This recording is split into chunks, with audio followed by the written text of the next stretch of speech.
Night drapes North Ridge Forest in silver and shadow. What begins as a midnight run through whispering pines becomes a desperate race for life, when Mara stumbles onto a blood-soaked clearing and finds herself hunted by unseen footsteps. Tonight's tale will lead you from that first glimpse of danger all the way to the final mile of justice. If you love chilling stories like this, make sure to subscribe so you never miss a haunting new adventure. Ready your courage, and keep your flashlight close. A thin ribbon of moonlight sliced through the towering pines, illuminating the damp forest floor in pale silver. Ferns and low shrubs glistened with dew, their fronds trembling in a stirred breeze. The air smelled of moss and earth, cool and heavy. Somewhere beyond the trees, an unseen stream gurgled, its voice swallowed by the hush of night. She came into view on the narrow trail, tall, lithe, and impossibly tense. Her name was Mara Ashford, a distance runner with sinewy muscles honed by early morning jogs. Tonight, she wore a simple black tank and leggings, her blonde hair bound tight against the chill. Yet in her bright green eyes burned a more urgent flame than any training run had ever sparked: fear. Mara's breaths came in short, ragged bursts. Every step she took sent a soft thud resounding into the gloom, echoing back like a warning. She darted glances over her shoulder, heart pounding against ribs that felt too small to contain it. Had someone followed her onto the forest path? The thought drove her forward faster, bare ankles splashing through puddles. Suddenly, she stumbled upon a gruesome sight: a figure sprawled face down at the edge of the trail, one arm twisted beneath them.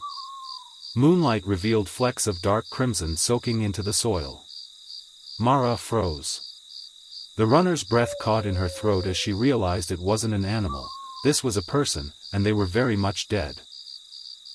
A single shoe lay discarded a few feet away, and the victim's blood trailed off into the trees, marking a path of violence deeper in the forest. Mara's pulse thundered. She wanted to scream, to bolt back the way she'd come, but she was trapped between the gaping maw of the woods and this horrifying tableau. Footsteps snapped through the underbrush behind her, deliberate and slow. Her head snapped around. A figure emerged, tall, cloaked in black, face hidden in shadow.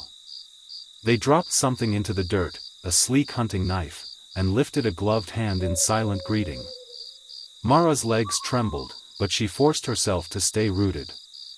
"Help me," she whispered, though her voice came out as little more than a cracked sob. No answer.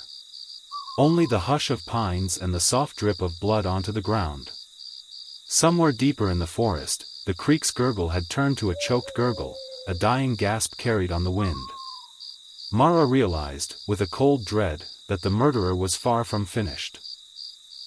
Somewhere deeper in the forest, the creek's gurgle had turned to a choked gurgle, a dying gasp carried on the wind. Mara realized, with a cold dread, that the murderer was far from finished. Her legs finally obeyed the frantic pounding of her heart and she staggered backward, twisting her ankle on a hidden root. Pain exploded in her calf, but adrenaline drowned it out. The cloaked figure took a single step toward her, and Mara's hand darted to her side, brushing against the comforting weight of her phone in her pocket. No signal. Of course. The murderer reached down and plucked the hunting knife from the muck. Bits of dirt slid from the blade's edge as they lifted it up, examining the steel in the moonlight. Mara's breath hitched. Even in the blurry shadows, the knife gleamed wickedly sharp. "Please," she croaked, stamping her good foot against the ground in a feeble attempt to appear steady. "Don't," her voice cracked. "I don't want any trouble." He didn't answer. He simply raised the knife, turning it slowly in his hand as if testing its balance. In that frozen moment, Mara felt the stories her grandmother used to tell: the hunter and the hunted, prey and predator. She was both now, and running had brought her here. A sudden rustle to her left made her whirl away just as the murderer took a step closer, lips hidden but breath audible in the chill air. She risked a dash for the deeper trees, but her ankle gave way. A stifled cry escaped her as she pitched forward, palms scraping against the cold earth. Claws of panic buried themselves in her chest. She twisted to look back, expecting the glint of steel aimed at her. Instead, the trail lay empty in the moonlit corridor. No sign of him. Mara lunged upright, chest heaving. A distant crack, like a snapped branch, echoed behind her. She didn't wait. She turned and sprinted, hobbling on that injured ankle, flinging herself through low-hanging branches. Every twig that snapped under her grasp became a trumpet of terror, every breath a ragged promise: survive. Behind her, the figure re-emerged from the woods, stepping onto the path as if in slow motion. The murderer's stride was steady, unhurried. He held the knife at his side, blade still catching stray shafts of moonlight. Mara's lungs burned. She remembered the shoe, the blood trail. If she could reach it, if she could follow it deeper, she might find a way out. She lurched past the place where the victim lay, forcing her eyes not to linger on the stillness there. Tears stung her eyes, but she blinked them away. Branches whipped her face, tearing at her clothes. She burst onto a small clearing, moonlight pooling like silver water. In the center, a moss-covered rock jutted up, her only option for a temporary barrier. Mara threw herself behind it, pressing her back against the slick stone, and peered out. The murderer paused at the edge of the clearing. He crouched, knife tip resting on the loamy ground, and sniffed the air as if savoring her fear. Time slowed. The forest held its breath. Then he spoke, voice low and chilling, "You shouldn't have come here, Mara." Her name on his tongue made her blood run colder than the night air. She was not astride a running trail anymore, but in the final seconds before a plunge into darkness. With no signal, no help, and a killer who knew her name, her only choice was to become unpredictable. Gathering every ounce of resolve, she flung herself from cover toward a fallen tree trunk and crashed down its length, sharp bark digging into her palms. Behind her, the murderer laughed softly, a sound that twisted through the pines. Branches snagged at her clothes, ripping fabric, tearing skin, but she kicked free and leapt into the undergrowth. She couldn't see the murderer any longer, but she could hear him, footsteps pounding against the earth, closing in. She ran on, deeper into the heart of the forest, where no trail guided her and every shadow threatened. And somewhere beyond, the night waited to swallow them both. Mara crashed through a tangle of brambles, each thorn clawing at her skin, her tank top snagged and torn. Pain flared with every step, but she forced herself onward, lungs on fire. The moonlit forest had turned into a labyrinth of shifting shadows and hidden roots, and she stumbled twice before catching herself on gnarled bark. Behind her, the murderer's pursuit was relentless. His footsteps drummed against the forest floor, slower than hers, but steady, inexorable. Every now and then, his low, mocking chuckle drifted through the trees, sending fresh tremors of terror down her spine. Mara's mind raced. She hated the darkness. As a runner, she prized clear paths and open skies. Here, though, she had to use the forest to her advantage. She veered left, crashing off the main trail into thicker undergrowth. Branches whipped her face, and she tasted blood on her lips, but she didn't slow. She remembered a creek. Earlier, she'd heard its gentle rush. If she could reach water, she might wash away her scent or, better yet, find a hiding place among the rocks. Her foot struck something solid, and she stumbled only to realize it was the creek's slick bank. Water gurgled beneath a stone bridge, a fallen log jammed against mossy rocks. Mara dropped to her knees, blood from a cut on her forehead dripping into the clear stream. She splashed water on her face, blinking away tears, and pushed herself into the narrow tunnel the log formed. The space was cramped, damp, reeking of rot. She crawled forward, arms scraping against slimy wood, until her back pressed against cold stone. Ahead, light seeped through cracks. Behind, she heard him step into the water. The murderer's boots splashed, and then he paused. He raised the knife's blade, slicing through the air with a metallic hiss. Mara pressed herself flatter, holding her breath as his shadow passed overhead. She could feel the thud of his heartbeat echoing through the logs. One wrong move, one breath too loud, and he would find her.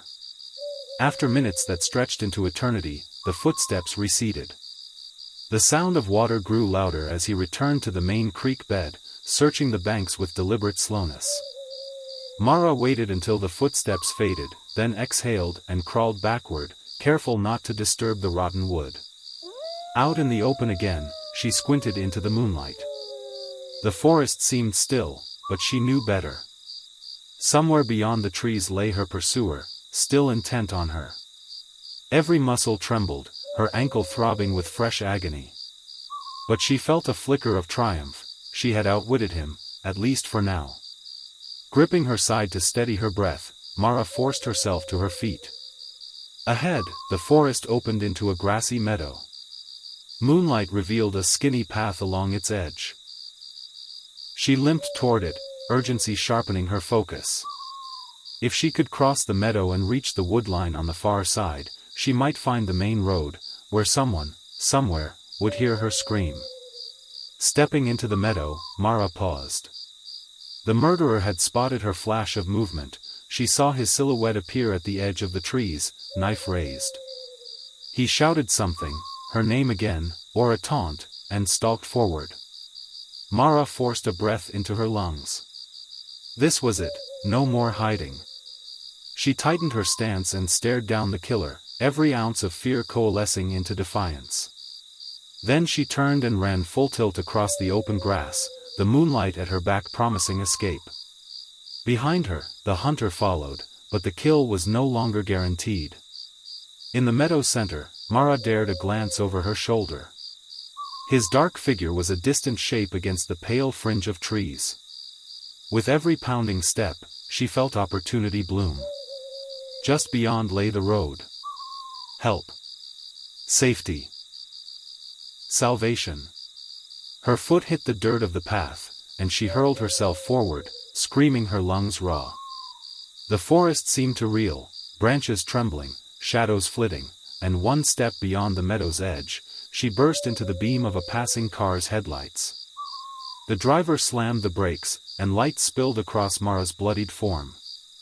The murderer skidded to a halt in the forest's gloom, knife clutched at his side, a silent silhouette against the darkness. Then, with a final, high-pitched laugh that sliced through the headlights, he melted back into the pines, leaving Mara standing in the wash of safety and moonlight, trembling but alive. The driver's door swung open before Mara could even ask for help.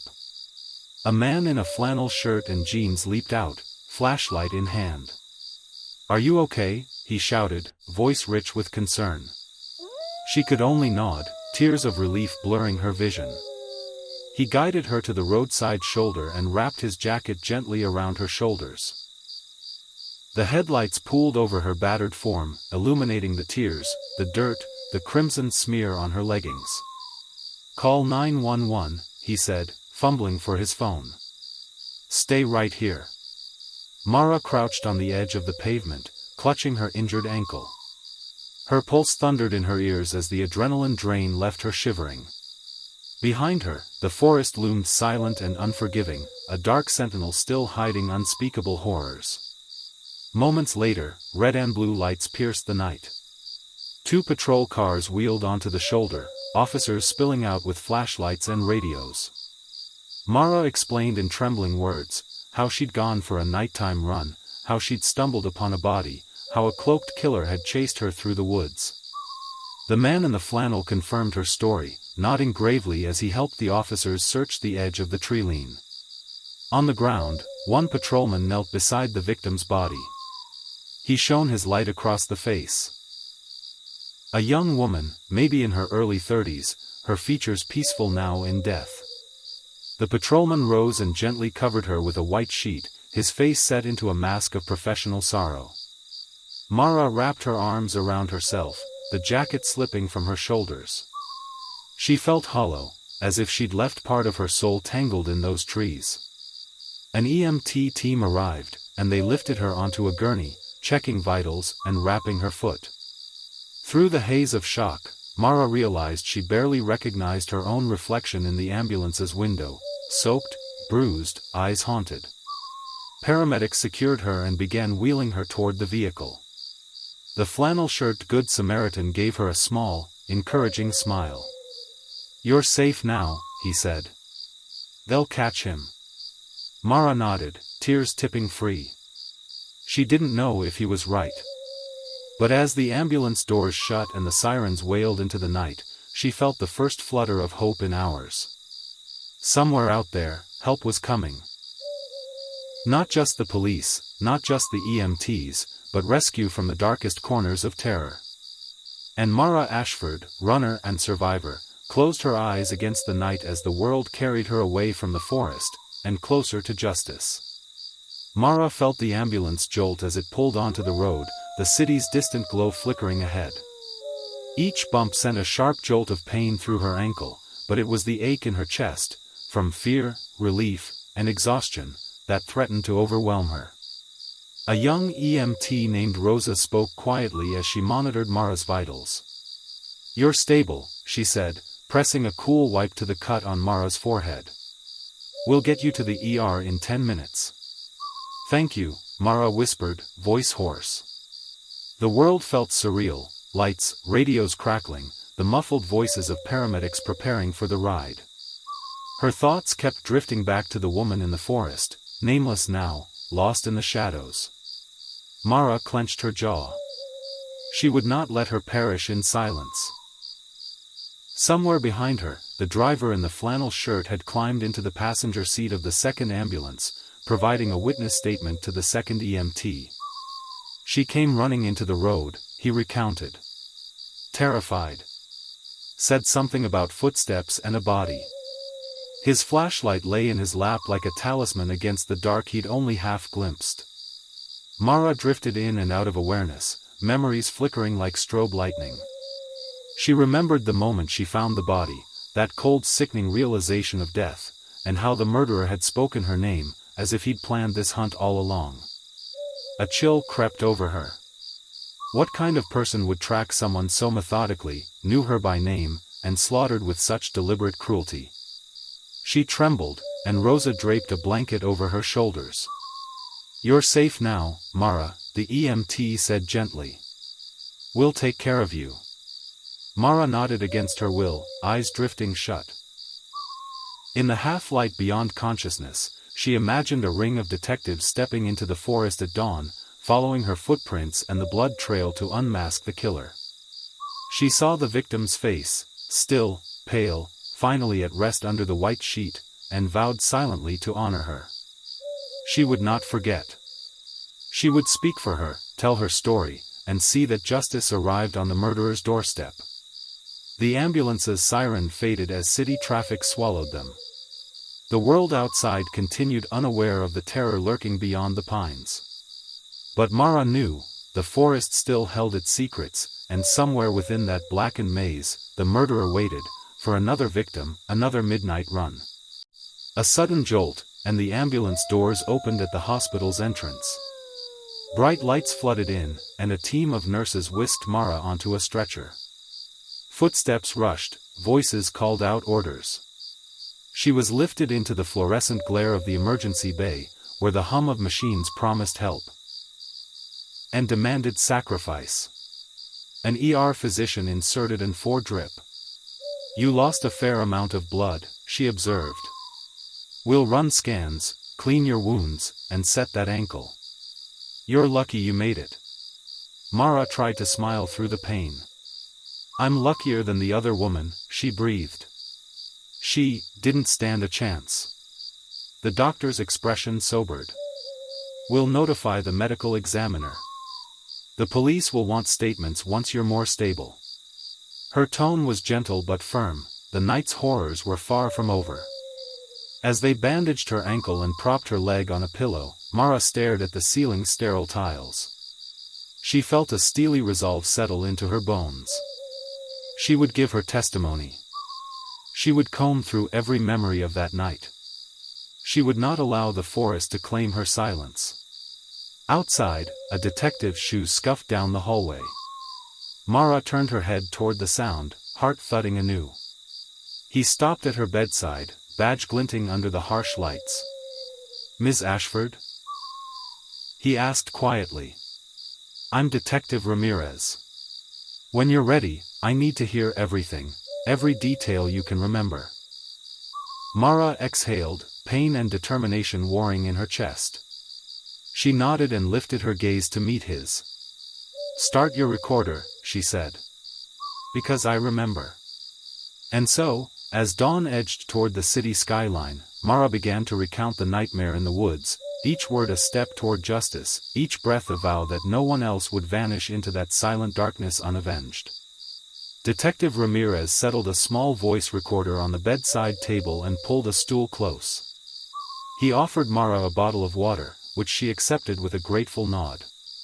The fluorescent lights hummed softly around them as he pressed record and flipped open his notebook. "Take your time," he said. "Start from the beginning, your run, where you went, everything you saw." Mara swallowed and drew in a breath, feeling the 4 in her arm tethered her to this place of safety and healing. "I always take the North Ridge Trail," she began, voice steady despite the memory's weight. "I started around 9:30. It was quiet. Too quiet, actually, for that time of night. Usually I hear crickets or an owl." She paused, fingertips brushing the blanket. "Then I saw her, lying off the trail, face down in the dirt. I thought she'd been sleeping." Detective Ramirez wrote, head tilted, then looked up. "Her identity is still unknown. Any description?"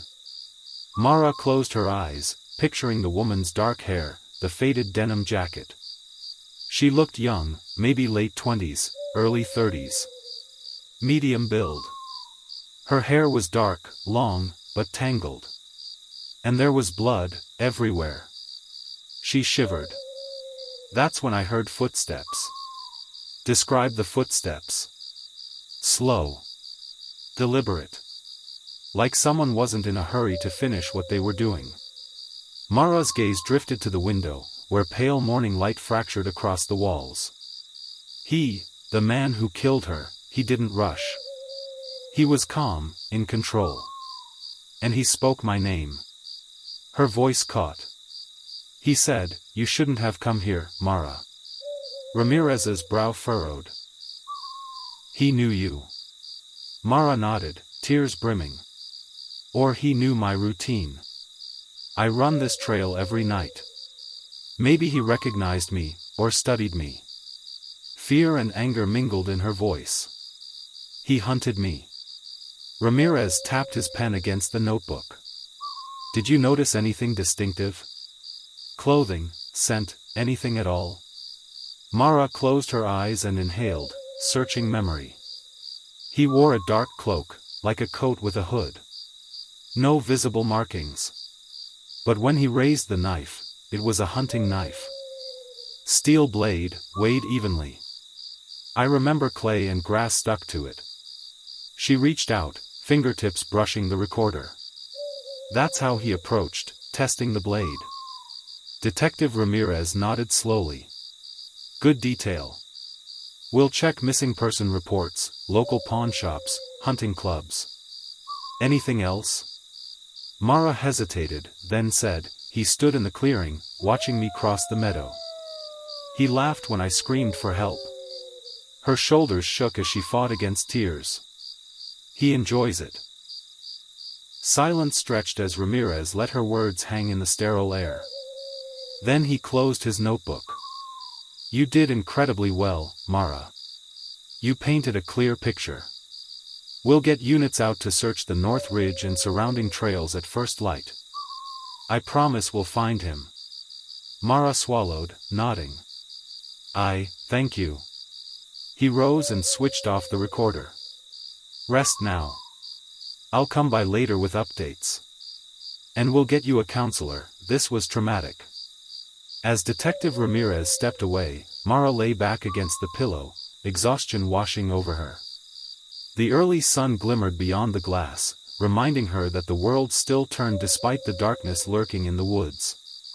In that quiet hospital room, she resolved to face what came next, testifying in court, reliving the chase, honoring the woman whose life ended on that trail. She would not let fear define her. Mara had run through shadows and faced death. Now she would run toward justice, each step a promise that no killer would vanish unchased. Morning sunlight filtered through the half-drawn blinds as Mara drifted between sleep and wakefulness. The steady beep of monitors and the faint murmur of hospital staff became a soft lullaby. Even in this fragile peace, her mind replayed the forest, the body, the knife, the hunter's hollow voice. A knock at the door pulled her from the fugue.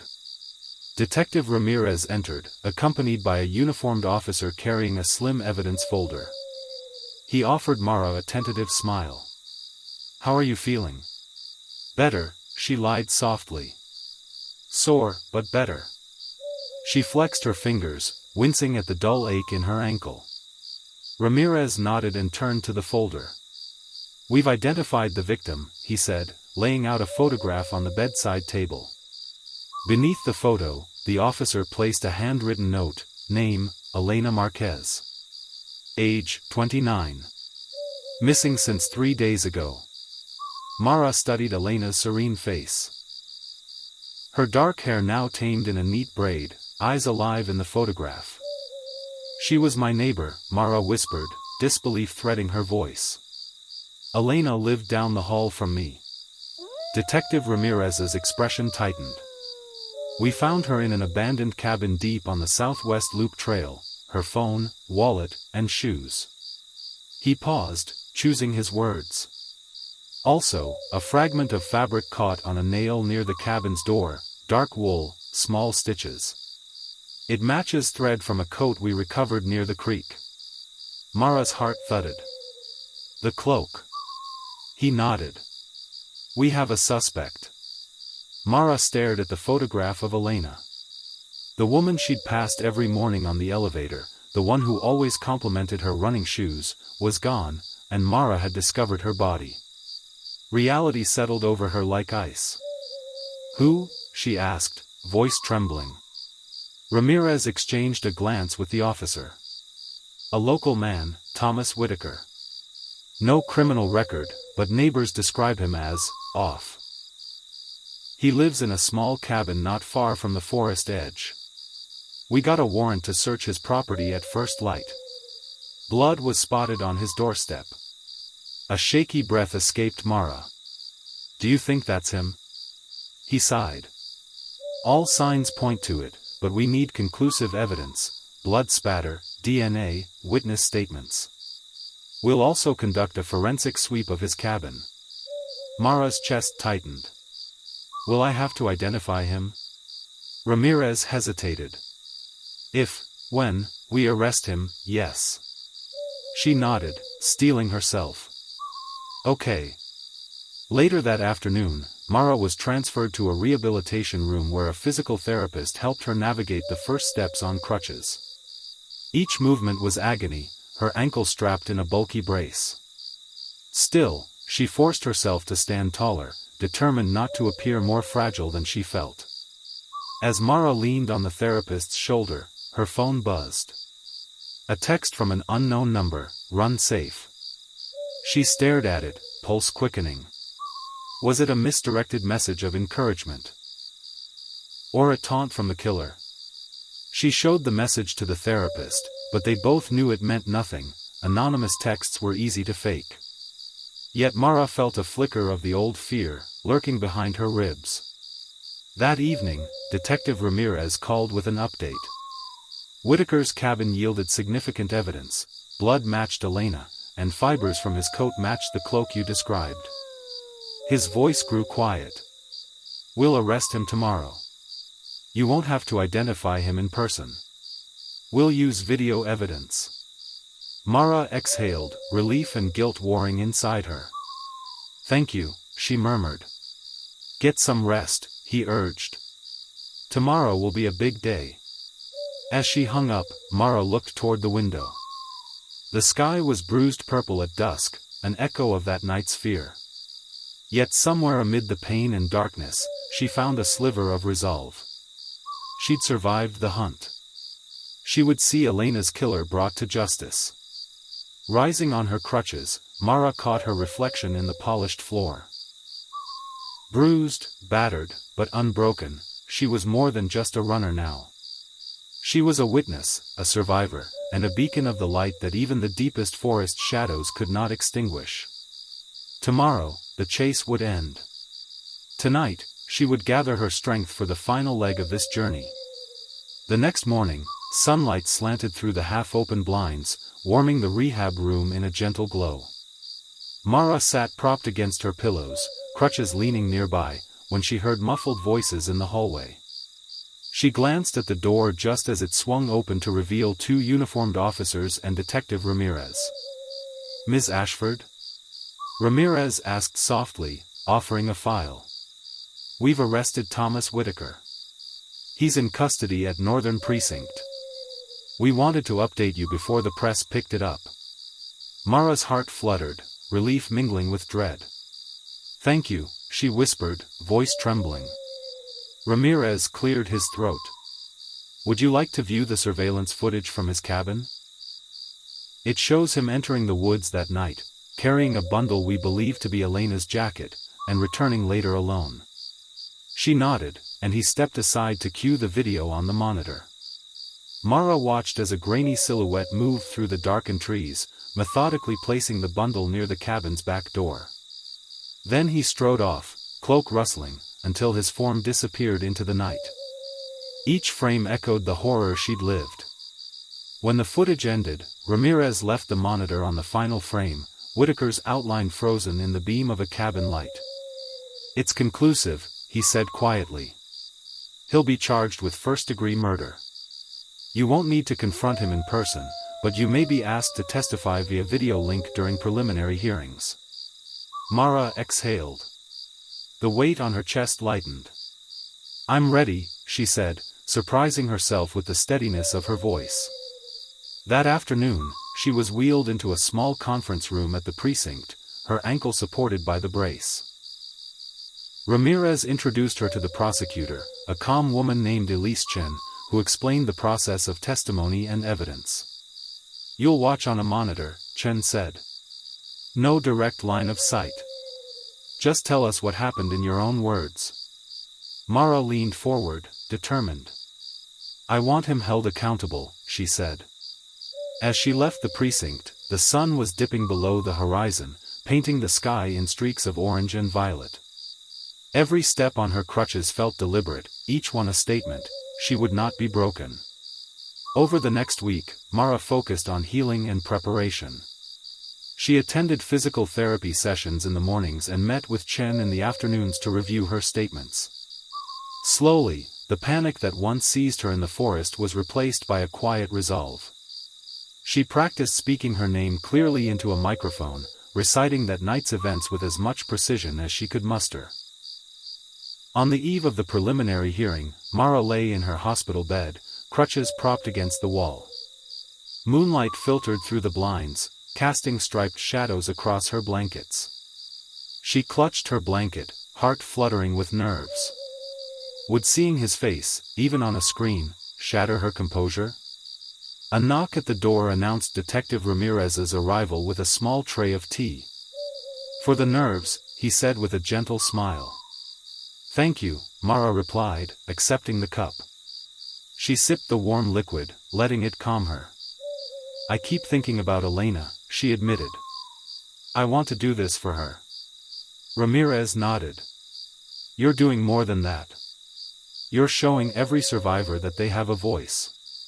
That they can fight back." Mara met his gaze, and for the first time since the nightmare began, she let herself feel pride. She lifted the cup. "To fighting back," she said softly. He raised his own imaginary cup in return, then slipped away into the corridor. Mara watched him go, then turned her eyes to the window. The moon had risen high, a pale guardian over the city. Tomorrow, she would speak the truth of that forest, and the man who thought he could extinguish a life in darkness would finally face daylight. The morning of the hearing dawned gray and overcast, as though the sky itself was bracing for the day's gravity. Mara dressed in loose hospital scrubs and slipped her good foot into a simple sneaker, careful not to jostle the brace on her injured ankle. She leaned on her crutches as Nurse Patel guided her into the small courtroom set up at the precinct, a utilitarian space with pale walls, a cluster of chairs, and 2 video monitors mounted at the front. Detective Ramirez waited beside the prosecution table, offering a reassuring nod as Mara settled onto the witness chair. Across the room, a bank of cameras and microphones pointed toward her. At the front, Prosecutor Chen arranged files and met Mara's eye. "You're ready," she said softly. "Remember, speak slowly, look into the camera, and tell the story only from your own experience." Mara swallowed, her throat tight. She leaned forward, placed both hands on the arms of the chair, and nodded. The bailiff called the hearing to order. In the corner, a monitor flickered to life, revealing Thomas Whitaker in a prison jumpsuit, flanked by a court officer. His face was gaunt and pallid, his dark eyes flicked away when the camera panned to Mara. Judge Carlson's voice came through the speakers, calm and unwavering. "Ms. Ashford, please state your full name and occupation for the record." "Mara Elizabeth Ashford," she said, voice steady. "I'm a distance runner and graduate student." She paused as a paper-thin mic was clipped to her collar. "I run the North Ridge Trail nightly." The judge's nod invited her to continue. Mara inhaled and recounted. Her routine, the moonlit forest, the first glimpse of Elena, the rusted hunting knife, and the murderer's deliberate pursuit. She described crawling into the creek tunnel, the jangle of branches across her arms, and the moment she burst into the headlights of the passing car. She fought back tears as she recalled his voice echoing her name, as if marking her as prey. Prosecutor Chen gently guided her through. "What did you observe about his movements or attire?" Mara described the dark cloak, the knife's balanced heft, the fragments of wool on Elena's cabin door. Each detail was met with rapid note-taking from the defense table, where Whitaker's appointed attorney sat, expression unreadable. Mara's words seemed to fill the room, despite the video link, and when she finished, a hush settled. Judge Carlson peered into the camera. "Thank you, Ms. Ashford. The court will recess briefly before hearing further evidence." As the screen went dark, Mara exhaled a breath she didn't realize she'd been holding. Ramirez reached for her hand. "You did it. That was powerful." Her legs trembled, not just from the brace's weight but from the surge of relief and courage. Elena's name had been spoken in this room, her story would no longer be silenced. Outside, rain began to tap against the courthouse windows. But inside Mara felt an ember of light kindle, a conviction that justice, like dawn breaking through clouds, could never be fully extinguished. The courtroom's murmur returned as staff rearranged papers and judges' clerks padded silently in and out. Mara leaned back in her chair, the leather cool against her palms, and watched the judge's screen flicker back to life. Outside, the rain intensified, each drop pattering on the window like distant applause. Judge Carlson cleared his throat. "We will now proceed with the presentation of physical evidence." A table beside the prosecution filled with numbered exhibits, the hunting knife, Elena's denim jacket, the swatch of wool, and a GPS tracker printout from Whitaker's cabin. Mara watched the images rotate on her monitor, each one a fragment of the night's horror, now catalogued and labeled. Prosecutor Chen directed the first exhibit onto the screen. "Your Honor, Exhibit A, the hunting knife recovered from Thomas Whitaker's shed." The knife appeared close-up, dirt still clinging to its blade. Chen pressed a button, and a forensic officer's voice came through the video link. "This blade bears traces of Elena Marquez's blood, confirmed by DNA analysis at the state lab." A chart flashed up with lab results. The defense attorney's face tightened, but they remained silent. "Next, Exhibit B, a torn portion of dark wool fiber. Found on the cabin door frame," the officer continued. "Fiber composition matches the lining of Whitaker's winter cloak, which he was photographed wearing near the creek that night." On Mara's screen, she saw the cloak, dragged from his trunk, laid open to reveal the identical stitching her own memory had caught. Finally, Exhibit C, a series of GPS pings. Chen explained, we placed a tracker on Whitaker's vehicle when we applied for the warrant. These points show his route matching the timeline of Elena's disappearance. He parked at the North Ridge trailhead at precisely 9:15 p.m., stayed in the forest for 45 minutes, then returned, alone, at 10:05 p.m. The map's plotted dots traced a looping course that mirrored Mara's own recounting. Your Honor, the evidence is overwhelming, Chen concluded. We ask the court to bind Mr. Whitaker over for trial on first-degree murder charges. The defense attorney rose, shifting in his seat. Your Honor, while the evidence is compelling, he began in a measured tone, there are unanswered questions. No murder weapon was recovered from the forest itself. The knife may have been planted in my client's shed. And these GPS pings, he may have been on the trail for reasons unrelated to this crime. He paused for effect, then addressed Mara's video feed. Ms. Ashford, are you absolutely certain you saw the defendant, and not someone else in a similar coat? Mara inhaled deeply. She felt the weight of every eye, real and digital, on her. I saw his gait, she said firmly, voice echoing softly in the courtroom speakers. The way he held himself, shoulders hunched, head tilted forward. And I know that coat. I saw it in the forest's edge, catching the moonlight. It was him. The attorney pressed on. Gait analysis is subjective. Could you have mistaken someone with a similar build? His tone was polite, but the implication was clear, cast doubt. Mara felt a flicker of panic. She gripped her crutches to steady herself, drawing strength from the memory of Elena's terrified eyes, the cold slice of moonlight on the blade, the desperate miles she'd run to live. No, Mara said, eyes locking into her camera lens. I'm certain. Her words rang with the clarity of the woman she'd chased through the dark, the survivor who refused to be fooled. A hush fell, interrupted only by the judge's soft rasp. Thank you, Ms. Ashford. The court will deliberate. As the screens dimmed, Mara let her shoulders slump. The adrenaline ebbed, replaced by fatigue and the ache in her bones. Detective Ramirez approached via the speaker, nodding appreciatively. You held firm, he said. Mara managed a small smile. For Elena. Outside the courtroom, the sky had darkened further, rain hammering against the building. Inside, Mara felt a bright conviction. She had spoken truth to shadows, and now the law would carry it forward. Whether Whitaker was bound over or freed, she had become more than prey, she was a voice that would not be silenced.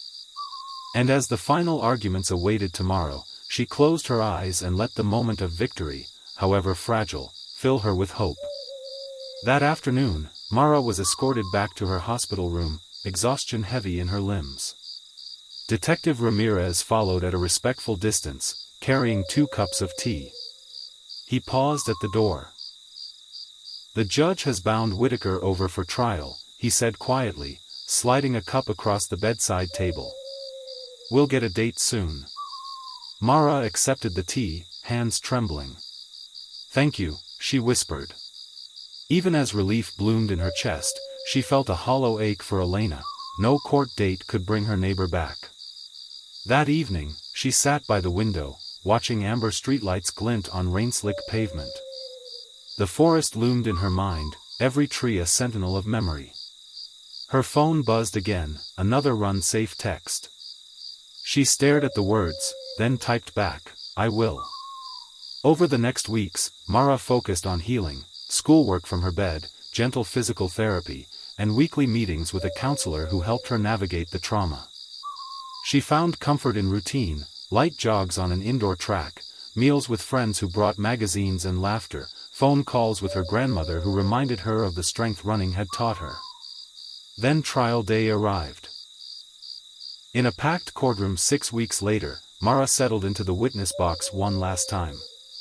The district attorney guided her through a concise summary of her testimony. When the jury filed out to deliberate, Mara felt a tension unlike any race start line, 100 anxious heartbeats waiting to explode. 2 hours later, the jury returned. Mara gripped the edge of her chair as the foreperson stood. "We, the jury, find the defendant, Thomas Whitaker, guilty of first-degree murder." A collective exhale rippled through the room.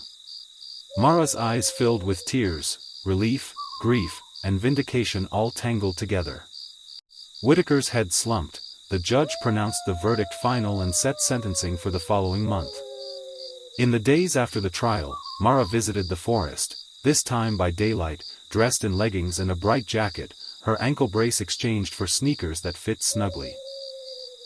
She walked the North Ridge Trail slowly, each step a conscious reclaiming of the path that had once been a maze of terror. At the clearing where Elena's body had lain, Mara knelt and placed a small bouquet of wildflowers she'd picked along the roadside. "I remember you," she whispered, voice catching. "And I won't forget." She stood, brushing damp leaves from her pants, and resumed her trek toward the meadow's edge. The trees seemed less menacing now, their branches lifting toward the sky like arms offering solace. Mara ran the final mile, steady and strong, ankles and heart both healed, a runner reborn. That evening, back in her apartment, Mara pinned a newspaper clipping to her bulletin board. "Local runner survives forest murder, testifies to conviction." Beneath it, she tacked a photo of her and Elena laughing in the elevator, a memory of brighter days. Mara exhaled, a soft smile curving her lips. The forest's shadows no longer chased her. Instead, she carried their story into the light, honoring a fallen neighbor and claiming her own strength. And though the night would always hold its secrets, Mara knew she had run through the darkest paths, and emerged unbroken. A month later, the air was crisp with early autumn's promise as Mara laced up her sneakers at dawn. The North Ridge Trail, now familiar under gentle daylight, glimmered with the season's first golden leaves. She paused at the trailhead, hands on hips, inhaling the cool air, and for the first time since that night, her breath felt steady, unfrightened. Behind her, a small group of runners gathered, friends she'd invited to join a memorial Run for Elena event. Each wore a laminated bib bearing Elena Marquez's name and a pale blue ribbon pinned to their shirts. Mara's heart swelled when she saw them. This wasn't just exercise anymore, it was a tribute, a way to transform terror into solidarity. When a volunteer counted down, the group surged forward together. Mara fell into stride at the back, steady and sure. The forest greeted them with rustling branches and the soft click of feet on crisp leaves. She glanced over her shoulder and saw everyone smiling, nodding encouragement, even as they ran through the very grounds that had once been a killer's arena. Halfway up the ridge, Mara slowed and pointed to a small clearing where an elegant plaque now stood, in memory of Elena Marquez, 1995 to 2025. May her light guide our runs. Underneath, fresh wildflowers and photos of Elena in happier times had been left by friends and neighbors. Mara's throat tightened, and she led the group in a collective moment of silence. Then, gently, she placed her hand against the smooth metal, closed her eyes, and whispered, "We remember you, Elena." Her voice was soft, but carried conviction through the trees like a bell's toll. When the run resumed, Mara felt lighter. Each footfall was an affirmation, she remained whole, and Elena's story lived on. At the trail's end, the group gathered at a clearing overlooking the city skyline. As sunlight spilled across the valley, Mara raised a paper cup of water. "To Elena," she said, voice bright and unwavering, "and to every runner who carries a memory in her miles." Glasses clinked, laughter rippled through the air, and for a moment, the forest felt nothing like a tomb. It had become a place of healing.